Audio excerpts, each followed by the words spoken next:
Olá, mais uma aula gravada. Eu estava dando aula agora há pouco e tive um problema aqui doméstico e tive que interromper. Então, vamos continuar com o processo legislativo.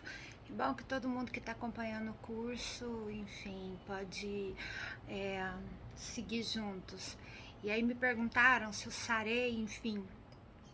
E, infelizmente não, né? Não tem como sarar. Fibromialgia é uma doença que ainda não tem cura, ela tem momentos de trégua, assim, e eu tenho feito muitas terapias, assim, muitas terapias, né? Tenho feito terapia, depois eu quero postar aqui e compartilhar com vocês a minha terapeuta de constelação familiar, que foi maravilhoso. Eu faço o tratamento com medicamentos, acupuntura agora não, porque né, tô com medo de ser contaminada, meditação, aromaterapia, uso óleos essenciais, faço bloqueio para dor toda quarta-feira. Eu entro e semi-interno às 4 da manhã e saio 2, 2h30 para dar aula às 5. Essa semana que eu saí mais cedo para gravar as aulas, porque eu não estava bem, não tô bem, tô com muita dor, as mãos assim, né, acho que dá de ver que estão roxas, estão inchadas. E aí me perguntaram por causa do batom, e a brincadeira é essa que eu tô fazendo com a vida. Quanto mais dolorida, quanto mais sofrida, quanto mais pesada a coisa ficar, eu acho que mais vermelho o meu batom, e ao invés de chorar eu vou tentar sorrir ainda mais. É uma das coisas que eu tenho me proposto, assim. Eu quero muito chorar de dor, mas não vai adiantar. Então, enfim, a gente põe um batom vermelho e tenta enganar a dor, enganar o que tá dando errado, ok? Então vamos lá. Direito Constitucional 3, processo legislativo, medida provisória, artigo 62 da Constituição. Algumas coisas precisam ser faladas. Primeiro, os vídeos são muito curtos, porque para eles caberem no formato do IGTV é no máximo de 10 minutos. Então a gente faz quantos vídeos for necessário para esclarecer e fazer isso acontecer da maneira mais satisfatória possível. Quando a gente fala em medida provisória, o texto original da Constituição de 88 era só o artigo 62, caput 1 parágrafo único. E aí nós tivemos um fato que fez com que mudasse o posicionamento e o entendimento do Supremo Tribunal Federal acerca do princípio da legalidade tributária, e que também ensejou a mudança do texto constitucional para o que a gente tem agora com 12 artigos. Medida provisória é um tanto capcioso e é uma roda viva, assim, é uma roda que foi criada pelo próprio legislativo. A gente tem que lembrar que a medida provisória é feita pelo presidente da República, é uma das medidas atípicas constitucionais de legislar do executivo. O legislativo foi quem deu esse poder ao executivo dele legislar, e todo o texto do artigo 62 foi criado pelo poder constituinte derivado. Então, o constituinte originário, ele tinha dado um poder, e o poder constituinte derivado, ele destrincha e aumenta esse poder. E então dizer que medida provisória é um problema do executivo para o legislativo é uma forma de fazer esse jogo de empurra, quem tem mais ou menos responsabilidade, quem impede o outro de trabalhar, porque na verdade quem criou essa possibilidade de trabalho e essa possibilidade, todas as dificuldades legislativas que nós vamos ver que a medida provisória apresenta, foi o legislativo, por meio da sua força constituinte derivada.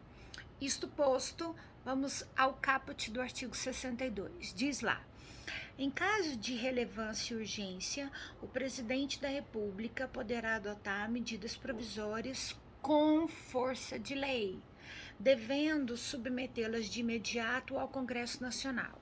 Então, o presidente da República, ele edita a medida provisória. A medida provisória é uma espécie normativa primária, porque ela tem força de lei, então ela cria relações jurídicas, ela cria fatos jurídicos. E depois que o presidente publica essa medida provisória, aí é que ela é submetida ao Congresso Nacional. Submetida ao Congresso Nacional para quê? Para ver se o Congresso vai converter essa medida provisória em lei ou se nesse processo de conversão ele rejeita a medida provisória. Então, quem faz a medida provisória não é o Congresso. Quem faz a medida provisória é o presidente da República. E é ele quem vai determinar se é relevante e se é urgente. Se ele vê essa necessidade de urgência e de relevância da medida provisória. Bom, aí o Constituinte, ele trouxe no parágrafo 1º o terceiro pressuposto constitucional. Então, daqui do caput, a gente tira 2 pressupostos constitucionais. Primeiro, quem tem legitimidade ativa para a propositura da medida provisória, presidente da República. Segundo, quando que cabe a medida provisória? Quando for socialmente urgente e relevante. E terceiro pressuposto constitucional são as vedações. A medida provisória, ela só pode incidir sobre as matérias que não estão proibidas no parágrafo 1º. O parágrafo 1º, ele traz vedações à medida provisória. São elas: é vedada a edição de medidas provisórias sobre matéria, inciso 1º, relativa a linha A, nacionalidade, cidadania, direitos políticos, partidos políticos e direito eleitoral. A linha B, direito penal, processual penal e processual civil.